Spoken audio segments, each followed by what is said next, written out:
J'ai un super test d'attention pour vous. Voyons si vous allez remarquer. Pouvez-vous trouver la différence entre ces deux tubes de chips et ces chocolats? En quoi sont-ils différents? Et ces spaghettis italiens de qualité, selon vous, sont-ils identiques? Et ces deux rouleaux de papier toilette? Et cette boisson, est-elle différente à un certain niveau? Écrivez-moi en commentaire si vous avez trouvé la réponse. Tout cela est en fait un bel exemple de l'ingéniosité des marketeurs. Ils savent très bien qu'aucun client n'aime que les prix augmentent. Parce qu'à moins de vendre un produit vraiment indispensable, comme du pain, de l'eau, de l'essence, des médicaments ou de l'électricité, augmenter les prix signifie souvent une baisse des ventes. Oh shit, not good. Dans les manuels d'économie, on appelle cela l'élasticité des prix. Mais d'un autre côté, les marques font face à un problème que ces mêmes fameux manuels appellent l'inflation. Cela signifie que l'argent ne cesse de perdre de la valeur, que si une boule de glace coûtait 20 centimes il y a 30 ans, aujourd'hui elle coûte 2 €. C'est toujours la même boule dans le même cornet, juste 10 fois plus cher. Damn good deal. Voici aussi l'évolution de l'inflation au cours des 10 dernières années. Si vous aviez acheté des biens pour 100 € en 2014, aujourd'hui, avec la même quantité, vous ne pourriez acheter que 76 € de marchandises. Boy, that escalated quickly. Vous vous appauvrissez tout simplement sans même vous en rendre compte. Génial, non? Et c'est justement pour cela que les entreprises avaient besoin d'un moyen d'augmenter les prix sans que les gens ne s'en rendent facilement compte. Ainsi, dans les années 60, des marketeurs rusés ont carrément trouvé une solution à ce problème. Ils ont inventé ce qu'on appelle l'inflation cachée. En anglais, c'est ce qu'on connaît sous le nom de shrinkflation. Cela signifie simplement que le prix reste le même, mais qu'on obtient moins de quantité, car le fabricant a augmenté le prix unitaire par volume, poids ou pièce. Le mieux, c'est qu'on regarde des exemples. Cette lessive, à première vue, les deux boîtes se ressemblent presque. Les deux sont en format XXL et proposent 65 lavages. Mais si vous regardez les petites lettres en bas, vous voyez que l'une est plus légère d'un tiers de kilo. Cela fait environ 11 onces et demi. Et puis, si vous regardez le dosage, pour le même lavage, vous êtes censé utiliser 10% de lessive en moins. Non, ce n'est pas soudainement une nouvelle formule miracle, ni une nouvelle technologie. En fait, ils manipulent simplement les chiffres comme ils veulent. Here's a number. What's that shit say? Psych! That's the wrong number! L'inflation cachée à mi-visage. Le paquet de chips reste de la même taille, mais les chips sont plus petites. Le paquet de chocolat reste aussi le même, mais il y en a moins à l'intérieur. Les spaghettis Barilla dans la boîte sont plus courts, les rigatoni sont plus légers. La vache qui rit a des portions triangulaires plus petites. Ce savon aussi semble identique à première vue, mais si vous regardez bien, il ne l'est pas. Right, yeah, of course. Ils commencent à les fabriquer plus légers et plus fins. C'est pareil pour ces deux boîtes de thon du même fabricant. Avant et après. Le beurre de cacahuète Skippy, très apprécié, a gardé le même emballage, mais pour réduire le volume, ils ont simplement rendu le fond du pot plus bombé. C'est la même chose pour les bougies d'Ikea. Les célèbres biscuits Balsen au chocolat sont emballés avec un nouveau plateau en papier. Mais avez-vous remarqué qu'au lieu de 9 biscuits, il n'en reste que 8? Pour le même prix, bien sûr.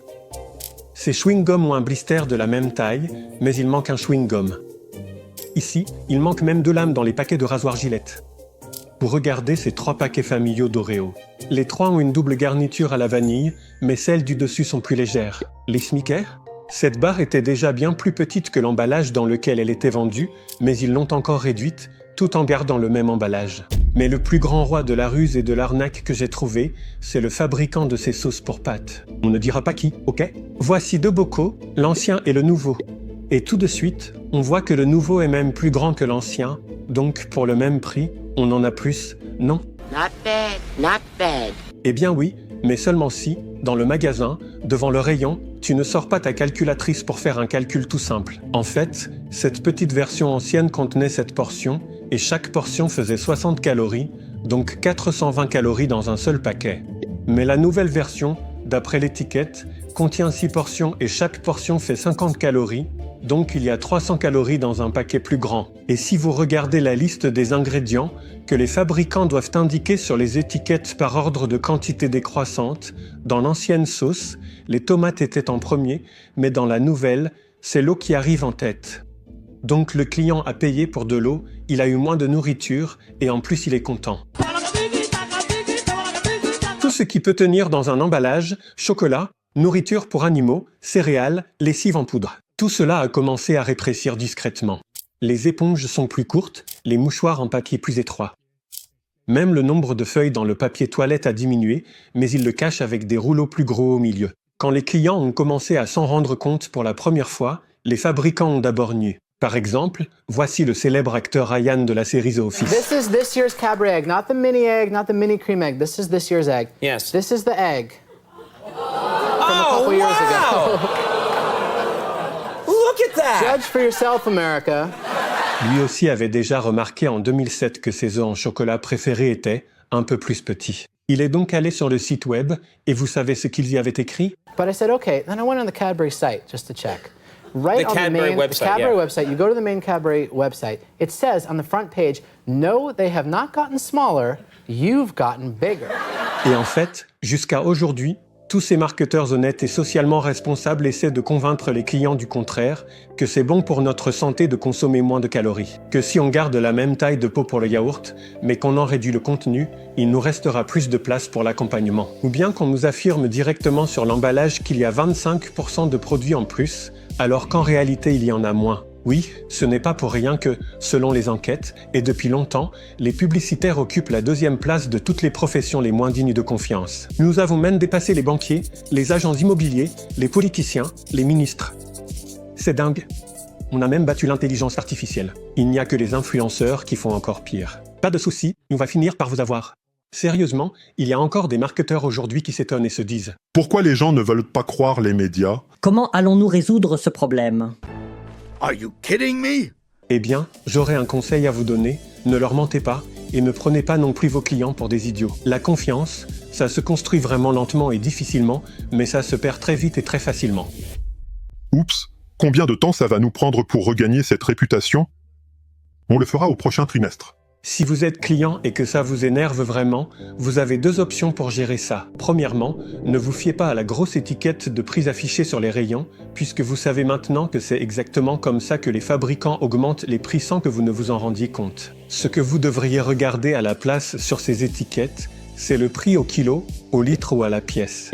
Ou éventuellement, selon une autre unité de mesure utilisée chez vous, c'est justement quand ils réduisent le poids de l'emballage mais continuent de le vendre au même prix que, logiquement, le prix au kilo augmente et vous voyez tout de suite que c'est plus cher qu'avant. La deuxième option que vous avez, c'est de ne pas laisser faire. Toutes ces marques socialement responsables, honnêtes. Et intègres. Quand vous découvrez qu'elle augmente les prix en réduisant la taille, faites-le savoir à vos amis, identifiez ces entreprises sur les réseaux sociaux. Au moins, vous informez les autres pour qu'ils fassent attention. Et dans le meilleur des cas, vous mettez la pression sur les marques pour qu'elles soient plus honnêtes. Et elles changeront peut-être quelque chose. Exactement comme Mondelez, le fabricant des chocolats Toblerone. En 2010 et 2016, ils les ont réduits de 50 grammes, soit 1,75 onces. Ils ont simplement laissé des espaces beaucoup plus grands entre les petites montagnes.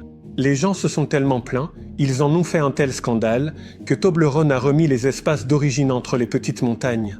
Et le client a gagné. Case closed. Pour la vidéo, je vais même manger du chocolat. Honnêtement, là, je sors de ma zone de confort. Donc oui, si quelque chose ne vous plaît pas, ça vaut le coup d'écrire aux marques. Je vais donner ce chocolat aux enfants, en même temps, réfléchir à comment on pourrait rattraper ces influenceurs en termes de crédibilité. On ne va quand même pas finir deuxième, non?